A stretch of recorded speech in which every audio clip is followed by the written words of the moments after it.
I think I knew the second I knocked on her door that I was already too curious. It was supposed to be quick, just helping out the woman in 3B with a leaky faucet. My roommate was the one who'd promised her I'd take a look. "You're good with your hands," he said. I don't know what made me actually go. Maybe the way he said her name, Elise, like he wasn't sure if he should. The hallway outside her apartment was warm, smelled like old books and whatever perfume clings to velvet. When she opened the door, I forgot why I'd come. She wasn't what I expected. Not in the tired widow, struggling single mother, rom-com kind of way. She just had this quiet, like she knew how to hold silence without making it awkward. Mid-40s maybe, tall but not intimidating. Hair pulled back, reading glasses still in her hand. Bare feet on polished wood floors. "You're here about the sink," she said. But it didn't sound like a question. Just acknowledgement, like she'd already decided who I was. I nodded too fast. "Yeah, I mean, if it's still leaking." She didn't smile, but her eyes narrowed slightly. Something like amusement. The faucet wasn't even that bad. A steady drip, that's it. I could have tightened the valve and been out of there in 10 minutes. But I didn't rush. She sat on a stool at the counter while I worked under the sink, thumbing the edge of a mug she hadn't finished. "You're a student?" she asked after a long pause. Not prying, just curious. "Kind of," I said. "Took a break this semester." She didn't ask why. Just nodded, like that told her something else. I asked what she did, though I already kind of knew. She was an art historian or gallery director or something like that. She pointed at a stack of catalogs on her table but didn't elaborate. It was like we were circling around the part we weren't allowed to say out loud. That I noticed the way she tucked one foot under the other on the stool. That she didn't ask for help, but let me anyway. That when I handed her the wrench to test the pressure, she touched my wrist a beat too long, and neither of us pulled away. "It's fixed," I said, standing up. She handed me a towel, her hand brushing mine again. But this time her fingers paused. Held. "Thank you," she said. Then, after a beat, "You remind me of someone I used to be." I didn't know what that meant, and I still don't. But her voice went quieter when she said it. Not soft, closer. Like she needed the words to land just right. I looked at her then, really looked, and she didn't look away. Then she whispered it, barely above the hum of the refrigerator. "You make me feel young again." I didn't say anything. Couldn't. Her hand was still near mine. The space between us wasn't that wide. But it felt like a line neither of us had drawn. And now neither of us wanted to cross first. And then her phone rang. She didn't answer it. Just stared at the name. The moment cracked open. "Sorry," she murmured, stepping back. I shouldn't have said that. But she had. And it was already too late. Because I haven't stopped thinking about her since. The door should have shut behind me the second I fixed the faucet. I kept telling myself that. I even stepped into the hallway, made it halfway to the stairs. But I didn't go. Because I heard her voice, low, half laughing. "You left your jacket." It was an excuse. I think we both knew it. The jacket was still hanging on the back of her dining chair, right where I'd left it. But the way she said it, a little too casual, a little too soft, it felt like an invitation wrapped in a lie we both agreed not to name. I walked back in. She was pouring wine into 2 mismatched glasses. "You're not driving," she said, not quite looking at me. "And I don't like drinking alone." The kitchen smelled like rosemary and something warm. The faucet wasn't dripping anymore. Everything was still. Too still. She wore a sweater now. Oversized, soft, sleeves pushed up her forearms. And I noticed the faint bruise on her wrist. Not fresh. Not new. "Elise," I said quietly, surprising myself by using her name for the first time. "Are you?" "I'm fine," she cut in too quickly. Then she paused. Set the glass down without drinking. Her hands curled around the counter edge. "I was married," she said, eyes on her reflection in the dark kitchen window, "for almost 12 years. We divorced last year." He lives in Berlin now. Emails sometimes. About the cat. I didn't know what to say, and she didn't expect me to. I don't usually let people in, she added. I don't know why I let you fix the sink. She did. We both did. But neither of us was ready to say it. I sat down at the edge of the couch, holding the glass, not drinking either. The wine was deep red, dry. I watched it tremble slightly as I set it on the coffee table. My hands weren't steady. She sat across from me, one leg tucked up, holding her glass by the stem. You remind me what it felt like to be wanted, she said. Not seductive, just tired honesty. The silence that followed was too long. I was aware of everything. The hum of the radiator, the flicker of a candle she hadn't blown out, the way my heartbeat sounded too loud in my own ears. I wanted to say something. You are still wanted. But I didn't. I just looked at her. The way the light caught the lines near her mouth when she smiled. Faint but there, honest. I noticed she smelled like citrus and books and something older I couldn't name. She reached out then. Not a big movement. Just placed her hand lightly on my arm. You don't have to go, she said. And I didn't move. Her hand was still on my arm when the sound broke the stillness. Bzzz. A phone vibrating against the table. We both froze. She didn't reach for it. The screen lit up anyway, casting pale light between us. A name flashed across it. Ben?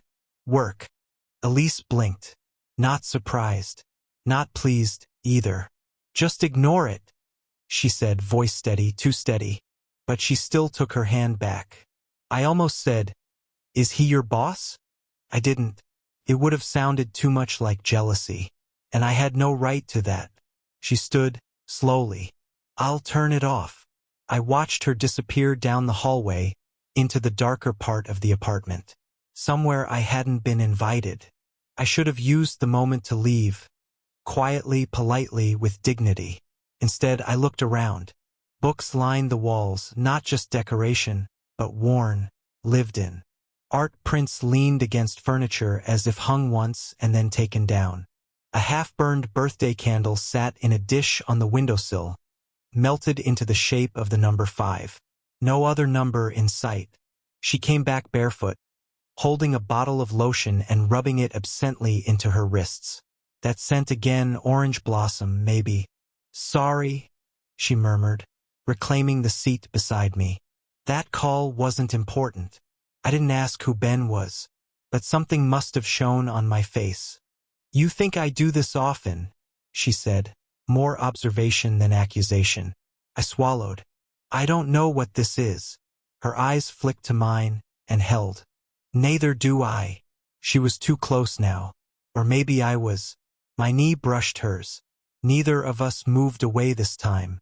Her gaze dropped to my mouth, just briefly, then up again like she'd caught herself wanting and got mad at herself for it.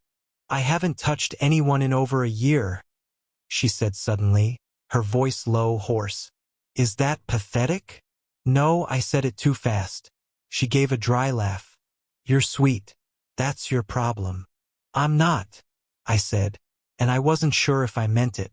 She leaned in, slowly, not quite toward me, more like toward the silence between us. And then the air shifted. A knock, soft, 2 short raps on her door. We both flinched. She stood up too quickly, bumping the table, sloshing wine. I'm not expecting anyone, she said, half to herself. Then, lower, don't move. Her voice had changed, guarded now. She walked to the door, stood behind it, didn't open it fully, just cracked it. I could barely hear the voice on the other side, low, male. I just thought I'd check in, he said. You weren't answering. Everything's fine, she replied, sharper now. She closed the door without a goodbye, locked it. When she turned back to me, the look in her eyes was different. Not scared, but cornered, and maybe daring. She walked back, slower this time, and she sat closer. Then she said quietly, If you kiss me right now, I won't stop you. I didn't move. Yet, I didn't kiss her. But I didn't move either. Her words hung in the air between us, heavier than anything else in the room. She watched me, not with expectation, not really. More like resignation, like she'd already accepted whatever would or wouldn't happen, and the waiting was just a formality. My throat was dry. I stared at the space between our knees, where our jeans almost brushed. Every cell in my body wanted to lean forward. I can't tell if this is real, I said finally, or if I'm imagining something I want too much. She didn't blink. Does it matter? I looked up. Yes, to me it does. Her face changed then, softened, but not in a romantic way. In the way someone softens when they realize you're younger than they thought. She reached up and tucked a piece of hair behind her ear, her hand trembling just slightly. You're not imagining it, she said. But maybe I wish you were. That stung more than I expected. But I didn't flinch. She leaned back against the couch cushion, eyes on the ceiling. You make me feel things I buried years ago. Stupid things. Hope. Desire. The kind that hurts when it leaves. I stared at her. Why is that stupid? Because I know how it ends, she said, closing her eyes. I've already lived it. You haven't. Silence. Long. The kind that scrapes the inside of your chest. I don't care how it ends, I said quietly. I care how it feels now. She turned her head toward me slowly. You think that's enough? I didn't answer. Couldn't. I think I was afraid I'd say yes. Then I reached out. Not for her hand, not for her face, just for the empty space beside her on the couch. My fingers grazed the cushion, close but not touching. Her eyes followed the movement. She leaned forward slightly, then stopped herself. I was afraid you'd be too young to understand, she said, voice nearly a whisper. But now I'm more afraid you do. That's when the emotion broke through. A flicker, too quick to name. Her eyes glossed, and she blinked hard. Not crying, but close. I'm tired of being alone in a room with people, she added. Even when they're right next to me. And for the first time I saw her, really saw her. Not as the older woman I was drawn to. Not as the mystery behind the art books and silence. But as someone lonely. Someone aching to be seen. I wanted to reach for her. But she was already pulling away. She stood again, wrapped her arms around herself and turned toward the window. The city lights flickered outside, cold and distant. And then, without facing me, she asked, If I told you to leave, would you? I didn't answer. I don't think I could.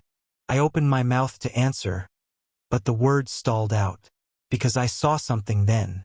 On the shelf near the window, tucked behind a half-burned candle and a stack of mail, was a photo. I hadn't noticed it before. It was her.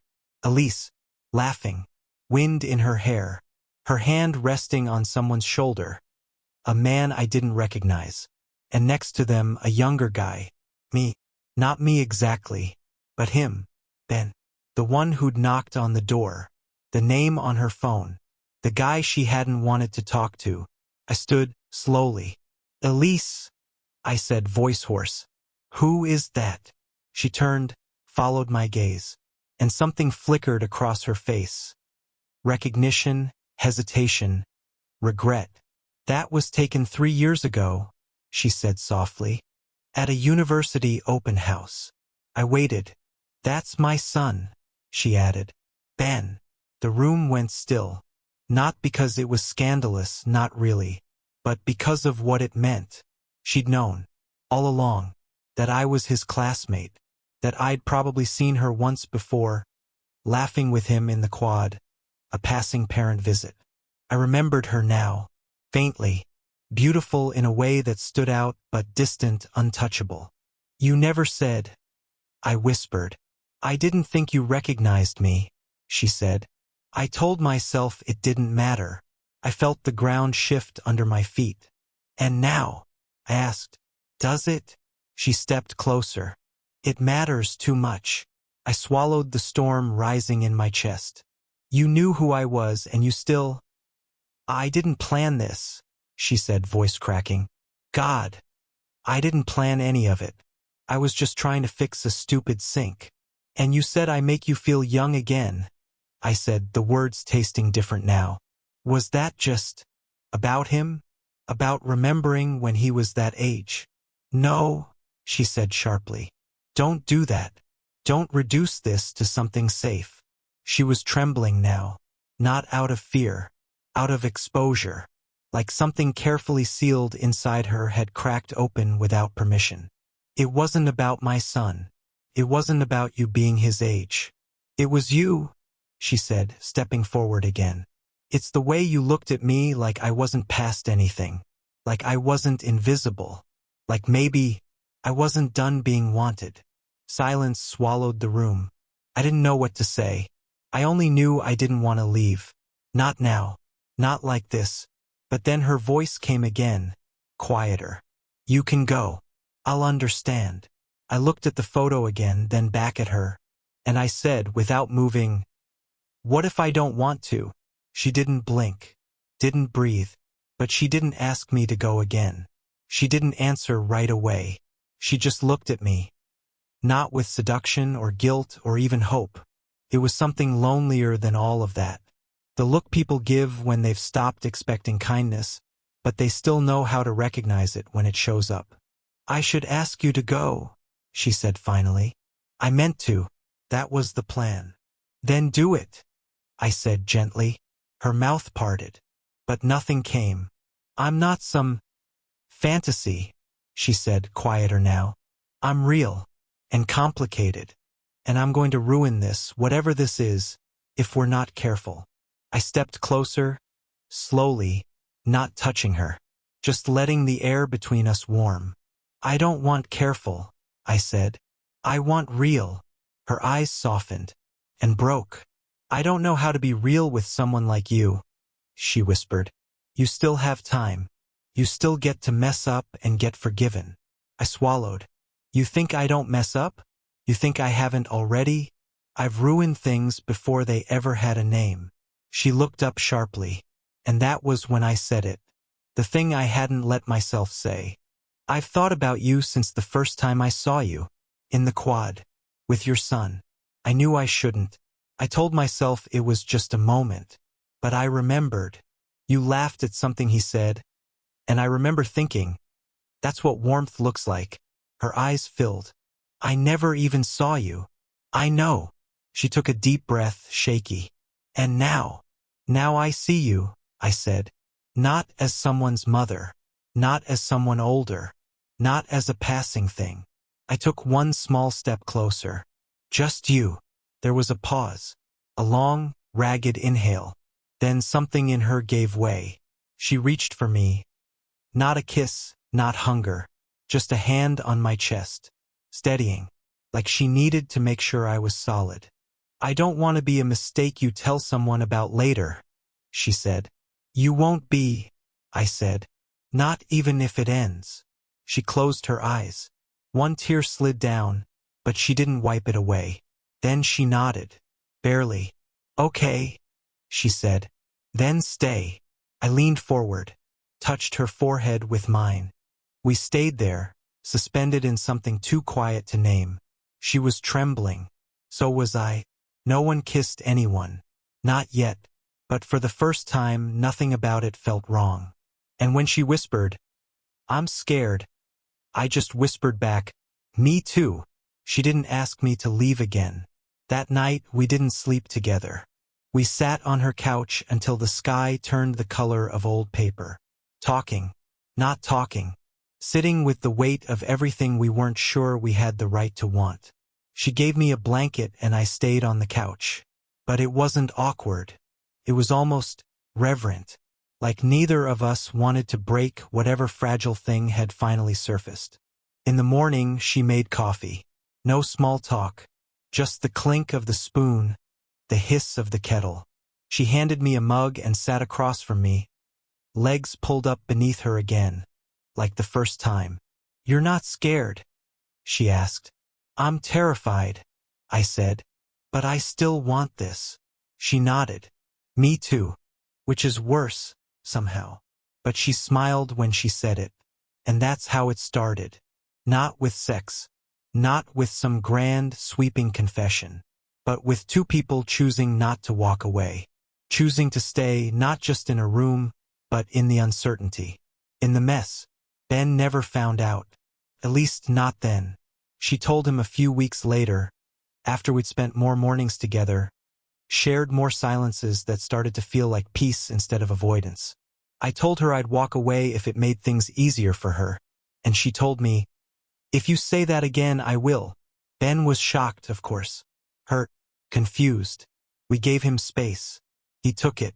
But eventually he came around. Not because he approved, maybe he never did, but because he could see she was different. Lighter. Like someone had opened a window in her life and let some warmth back in. We didn't move in together. We didn't make any grand declarations. We just kept choosing. Over and over. On quiet Tuesdays. On difficult Sundays. On days where the age gap felt like an invisible weight in the room, and days where it disappeared completely. I learned the language of her silences. She learned how to let herself be cared for, even when she didn't think she deserved it. She stopped saying, "This won't last." I stopped bracing for her to say goodbye. And slowly, impossibly, the guilt turned into something else. Not shame. Not apology. Just this quiet kind of gratitude. She told me once, months later, in the middle of folding laundry, "You didn't save me." I said, "I wasn't trying to." She looked at me, really looked, and smiled. That's why I stayed. And I knew then, she wasn't a fantasy anymore. She was a choice. And I had made her. And she had made me.